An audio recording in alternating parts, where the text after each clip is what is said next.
ଜୟ Jagannath friends. କେମିତି ଅଛନ୍ତି ଆପଣମାନେ? ମହାପ୍ରଭୁ ଜଗନ୍ନାଥଙ୍କ କୃପା ଆମ ସମସ୍ତଙ୍କ ଉପରେ ଏମିତି ଥାଉ। ଆଜି ଦେବସ୍ନାନ ପୂର୍ଣ୍ଣିମା। ମୋ କାଳିଆ ପାଇଁ ସ୍ନାନ ଜଳ ତିଆରି କରୁ କରୁ କିଛି କଥାବାର୍ତ୍ତା ହେଇଯିବା। ମୋ କାଳିଆ ଆଜି ପ୍ରଥମ ଥର ଗାଧେଇବ। ଆପଣ ସମସ୍ତେ ଜାଣନ୍ତି ବର୍ଷେ ହେଲାଣି ସେ କେତେ କୁଆଡ଼େ ବୁଲି ବୁଲି ତା ଦେହକୁ ମଇଳା କରିସାରିଲାଣି। ହଁ, ଅବଶ୍ୟ କଳା ଦେହରେ ମଇଳା ଲାଗିଲେ ଆହୁରି ଚକଚକିଆ କଳା ଦେଖାଯାଏ, ସେଇଟା ଅଲଗା କଥା। ହେଲେ ତାର ଧଳା ଆଖିଟା ବେଶୀ ମଇଳା ଦେଖାଯାଉଛି, ଯେମିତି ଚନ୍ଦ୍ରରେ ଦାଗ ପଡ଼ିଲା ପରି ଲାଗୁଛି। ସେଇଟା ହିଁ ତ ମୋର ଟେନସନ୍। ସାବୁନ ସାମ୍ପୁ ତ ଲଗେଇ ପାରିବନି, ସେଥିରେ କେମିକାଲ ଅଛି। ମୋ ଜଗାର ଆଖି ପୋଡ଼ିବ। ହେଲେ ସଫା କେମିତି କରିବି ଭାବି ଭାବି ମୁଣ୍ଡଟା ବାଇଆ ହେଲା। ମନେ ପଡ଼ିଲା ରିଠା ଫଳ କଥା। ସେଇଟା ତ ପୁରା ନେଚୁରାଲ ଫଳଟା, ରିଠାରେ ସଫା କରିହେବ। ଆଗ କାଳରେ ବି ରିଠା ଫଳ ବ୍ୟବହାର ହେଉଥିଲା ଦେହ ମୁଣ୍ଡ ସଫା କରିବା ପାଇଁ। ସେଥିପାଇଁ ମୁଁ ଅନଲାଇନରୁ ରିଠା ପ୍ୟାକେଟ୍ ମଗେଇଲି ଓ 2-4ଟି ଫଳକୁ ରାତି ସାରା ଭିଜେଇକି ରଖିଦେଲି। ଏବେ ଆରାମସେ ମୋ କାଳିଆର ଦେହ ମୁଣ୍ଡକୁ ସଫା କରିଦେବି। ମୁଁ ତ ଯେମିତି ହେଲେ ବି ଗାଧେଇ ଦେଇଥାନ୍ତି, ହେଲେ ଆପଣମାନଙ୍କୁ ଦେଖେଇବାର ଥିଲା ଯେ ଯାହା ପାଖରେ ଜଗନ୍ନାଥ ଟୟ ଅଛି ସେମାନେ କେମିତି ତାକୁ ଗାଧେଇ ଦେବେ, କେମିତି ତାକୁ ସଫା କରିବେ। ଖାଲି ସ୍ନାନ ପୂର୍ଣ୍ଣିମା କଥା ନୁହେଁ, ତୁଳାପଶା କଣ୍ଢେଇ ଯେହେତୁ ଛୁଆମାନେ ଧରନ୍ତି ଖେଳନ୍ତି ତା ସହିତ, ସେ ବାରମ୍ବାର ମଇଳା ହୁଏ, ବାରମ୍ବାର ସଫା ମଧ୍ୟ କରିବାକୁ ପଡ଼େ। ଅଲଗା କଣ୍ଢେଇକୁ ଆମେ ସିଧା ୱାସିଂ ମେସିନରେ ହିଁ ସଫା କରିଦେଉ, କିନ୍ତୁ ଏଠି ଆମ ଜଗନ୍ନାଥ ଯେହେତୁ ସେମିତି ହବନି, ଆଦୌ ୱାସିଂ ମେସିନରେ ସଫା ହବନି। ତେଣୁ ସେ ଏମିତି ଭାବରେ ହିଁ ରିଠା ଫଳରେ ସଫା ହବ। ହେଲେ ମୋ ଜଗା କଥା ତ ପୁରା ଅଲଗା। ସେ ମୋ ସାନ ପୁଅ, ତାକୁ ମୁଁ ଠାକୁର ପରି ଗାଧେଇ ଦିଏନି, ମୋ ପୁଅ ପରି ଗାଧେଇ ଦିଏ। ଆଉ ତାକୁ ସ୍ନାନ କରିସାରିଲା ପରେ ଯାଇ ମୋ ଟେନସନ୍ ଖତମ। ଆଉ ସିଏ ସ୍ନାନ କରିସାରିଲେ ଯାଇ ରାମ, ଶାମ, ଦାମ, ହରି, ଗୋପାଳ ସମସ୍ତେ ଗାଧେଇବେ। ଆପଣମାନେ ଭାବୁଛନ୍ତି କି ଏମାନେ କିଏ? ଏମାନେ ସମସ୍ତେ ଟ୍ରାନ୍ସଲେସନ୍ ବହିରେ ଅଛନ୍ତି। ରାମ ଗୋଟିଏ ଭଲ ପିଲା, ହରି ଗୋଟିଏ ଭଲ ପିଲା, ଗୋପାଳ ତାଠାରୁ ଆହୁରି ଭଲ ପିଲା। ଭାବିଲି ଇଏ ସବୁ ଭଲ ପିଲାମାନଙ୍କୁ ଡାକିକି ଗାଧେଇ ଦେବି। ହଉ ଛାଡ଼ନ୍ତୁ ଏସବୁ କଥା। ଆଜି ସ୍ନାନ ପୂର୍ଣ୍ଣିମାରେ ଶ୍ରୀମନ୍ଦିରରେ ଜଗନ୍ନାଥ ମହାପ୍ରଭୁ 108 ଶୀତଳ ଗରାରେ ସ୍ନାନ କରିବେ। କେତେଜଣ ଜାଣିନଥିବେ ଯେ 108 ଗରାରେ କେବଳ ଜଗନ୍ନାଥ ସ୍ନାନ କରନ୍ତି ନା 3 ଠାକୁର ମିଶିକି 108 ଗରାରେ ସ୍ନାନ କରନ୍ତି। ତାହେଲେ ଜାଣି ରଖନ୍ତୁ, ବଡ଼ ଠାକୁର ପ୍ରଭୁ ବଳଭଦ୍ର 33 ଗରା ଜଳରେ ସ୍ନାନ କରନ୍ତି, ମା ସୁଭଦ୍ରା 22 ଗରା ଜଳରେ ସ୍ନାନ କରନ୍ତି, ସୁଦର୍ଶନ 18 ଗରା ଜଳରେ ସ୍ନାନ କରନ୍ତି ଓ ଆମ ସମସ୍ତଙ୍କର ପ୍ରିୟ କାଳିଆ ଠାକୁର ଜଗନ୍ନାଥ 35 ଗରା ଜଳରେ ସ୍ନାନ କରନ୍ତି।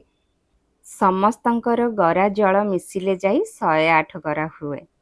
ଓହୋ, ଦିନେ ନାହିଁ କି କାଳେ ନାହିଁ, 364 ଦିନ ଯା ଦେହରେ ପାଣି ଠୋପାଏ ପଡ଼େନି। ବାବୁ ଆମର ଦର୍ପଣରେ ଗାଧେଇବା ଲୋକ, ଏମିତି ସଂସାରକୁ ଦେଖେଇବା ପାଇଁ ଥଣ୍ଡା ପାଣିରେ ଡବ ଡବ କରିକି ଢାଳି ହେଇକି ଗାଧେଇଲେ କ'ଣ ହବ? କ'ଣ ଆଉ ହେଇଥାନ୍ତା? ଜ୍ୱର ହିଁ ହବ ନା? ନା ନା, ମୁଁ ମୋ ପୁଅକୁ ଜମା ବେଶୀ ଗାଧେଇ ଦେବିନି। ଯେତିକି ହେଲା ସେତିକି ଥାଉ। ତାକୁ ପୋଛି ପାଛିକି ଘରକୁ ନେଇଯିବି। ଗରମ ଗରମ ଚା ଟିକେ ନ ପିଇଲେ ତାକୁ ଛିଙ୍କ ହବ, ଥଣ୍ଡା ଧରିବ। ଗରମ ଗରମ ଚାରେ ତାର ଭାରି ମନ।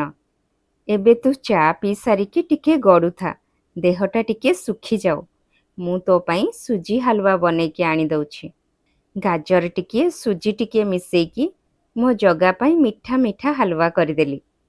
ଦେଶୀ ଗୁଆ ଘିଅ ଟିକିଏ ପକେଇଛି, ମୋ ଜଗାର ଥଣ୍ଡା କଟିଯିବ, ଦେହକୁ ଆରାମ ଲାଗିବ, ଆଉ ମୋ ଜଗା ଜଲ୍ଦି ଭଲ ବି ହେଇଯିବ। ଘୋଡ଼େଇ ଘାଡ଼େଇ ଦେଲି, ଟିକିଏ ରେଷ୍ଟ କରୁଥା, ମୁଁ ତୋ ପାଇଁ କାଢ଼ା ତିଆରି କରିଦେଉଛି।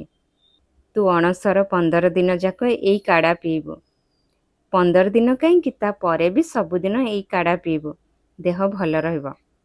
କାଢ଼ା ପାଇଁ 100 ଗ୍ରାମ ଶୁଣ୍ଠି, 50 ଗ୍ରାମ ପିପଳି, 50 ଗ୍ରାମ ଗୁଜୁରାତି, 50 ଗ୍ରାମ ଗୋଲମରିଚ 20 ଗ୍ରାମ ଲବଙ୍ଗ, 10 ଗ୍ରାମ ଡାଲଚିନି ଓ ଗୋଟିଏ ଜାଇଫଳ। ଇଏ ସବୁକୁ ଭଲ ଭାବରେ ଛେଚି ଦିଅନ୍ତୁ ଓ ତାପରେ ଗ୍ରାଇଣ୍ଡିଙ୍ଗ କରିକି ପାଉଡର କରିଦିଅନ୍ତୁ। ଆଉ ତାପରେ ପାଣି ଗରମ କରି ଟିକିଏ ଚା ପତି ଓ ତେଜପତ୍ର ଦେଇ ଫୁଟାନ୍ତୁ। ଫୁଟିଲା ପରେ ଏଇ କାଢ଼ା ଗୁଣ୍ଡ ଟିକିଏ ପକେଇ ଦିଅନ୍ତୁ। ତାକୁ ଗୋଟିଏ ପାତ୍ରରେ ଛାଣି ଦିଅନ୍ତୁ। ଆରେ ରୁହନ୍ତୁ, ଏମିତି ଦିଅନ୍ତୁନି। ଇଏ ତ ଏମିତି ବି କାଢ଼ା। ମୋ ଜଗା ପାଟିକି କେମିତି ରୁଚିବ? ଏଥିରେ ମହୁ ଚାମଚେ ମିଶେଇ ଦିଅନ୍ତୁ। ମିଠା ଲାଗିବ ତା ପାଟିକୁ। ତା ଛଡ଼ା ମହୁରେ ଥଣ୍ଡା ବି କଟିଯିବ। ଇଏ ସବୁ ସମ୍ପୂର୍ଣ୍ଣ ଆୟୁର୍ବେଦିକ ଆଉ ଗୁଡ୍ ଫର୍ ହେଲ୍ଥ। କୋଭିଡ୍ କ'ଣ ପୁଣି ଆସିଲାଣି ବୋଲି ଶୁଣୁଛି। ଏଇ କାଢ଼ା ତିଆରି କରି ନିଜେ ବି ସବୁଦିନ ପିଅନ୍ତୁ। ଏଇଟା ବହୁତ ଭଲ। ମୁଁ ନିଜେ ଏଇ କାଢ଼ାକୁ ତିଆରି କରି ଗୁରୁଜୀଙ୍କୁ ଟେଷ୍ଟ କରେଇଥିଲି। ଗୁରୁଜୀ ବି କହିଲେ ହଁ ଏଇଟା ସମ୍ପୂର୍ଣ୍ଣ ଆୟୁର୍ବେଦିକ। ଆଉ ଏଇଟା କେବଳ ନାଲି ଚାରେ ହିଁ ଭଲ ଲାଗିବ। କ୍ଷୀର ଚାରେ ମୋଟେ ଭଲ ଲାଗିବନି। ଆଉ ନାଲି ଚା ବି ଦେହ ପାଇଁ ବହୁତ ଭଲ। ତେଣୁ ମୁଁ ନାଲି ଚା ପିଇବାକୁ ବେଶୀ ଭଲ ପାଏ। ହେଲେ ଟିକେ ଫ୍ଲେଭରେବୁଲ୍। ସେଇଥିପାଇଁ ଏଇ କାଢ଼ା 3 in 1 କାମ ଦେଉଛି। ଟେଷ୍ଟି, ଫ୍ଲେଭରଫୁଲ୍ ଓ ସୁପର ହେଲ୍ଦି। ହେଲେ ସେ ଆପଣମାନଙ୍କୁ କହୁଛି ଯେ ଏଇ କାଢ଼ା ଘରେ ତିଆରି କରି ପିଅନ୍ତୁ। ଇମ୍ୟୁନିଟି ପାୱାର ବଢ଼ିବ। କୋଭିଡ୍ର ବାପା ବି ପାଖକୁ ଆସିବ ନାହିଁ। ନା କ'ଣ ଜଗା? ତୁ କାହା କଥା ଶୁଣନି। ତୁ ଆରାମସେ ପିଇଦେ। ତତେ ତ ଜଲ୍ଦି ଠିକ୍ ହବାର ଅଛି ନା। ଜ୍ୱରଟା ଭଲ ହେଇଯିବନି? କ'ଣ ସବୁଦିନ ଥିବ? ନେ ରଜରେ ତୋ ପାଇଁ ପିଠା ବି କରିଛି। ଘୋଡ଼େଇ ଘାଡ଼େଇ ହେଇକି ପିଠା ଟିକେ ଖାଇଦେ। ଜଲ୍ଦି ଭଲ ହେଲେ ତେଣେ କେତେ କାମ ଅଛି କରିବାକୁ। ଆଉ ଦେଖେ, କ୍ଷୀରକୁ ମାରି ମାରି ମୋଟା ବହଳିଆ ସର ତୋ ପାଇଁ ରଖିଛି। ନେ ଟିକେ ଖାଇଦେ। ଆଉ ଦେଖେ, ଦହି ବୁଲେଇକି ତାଜା ତାଜା ଲହୁଣୀ ତୋ ପାଇଁ ରଖିଛି ରେ ଧନ। ଖାଇଦେ ଟିକେ। ତେଣେ ମୁଁ ଯାଉଛି ସମସ୍ତଙ୍କୁ ଜୟ ଜଗନ୍ନାଥ କହିଦେଇ ଆସେ। ଭିଡ଼ିଓ ଭଲ ଲାଗିଲେ ନିଶ୍ଚୟ ଗୋଟେ ଲାଇକ୍ କରିଦେବେ। ଆଉ ଚ୍ୟାନେଲକୁ ଯଦି ନୂଆ କରି ଦେଖୁଛନ୍ତି ତାହେଲେ ସବସ୍କ୍ରାଇବ୍ କରି ବେଲ୍ ଆଇକନ୍କୁ ମଧ୍ୟ ପ୍ରେସ୍ କରିଦେବେ, ଯାହାଦ୍ୱାରା ମୋର ପ୍ରତ୍ୟେକ ଭିଡ଼ିଓ ଆପଣଙ୍କ ପାଖରେ ପ୍ରଥମେ ପହଞ୍ଚି ପାରିବ।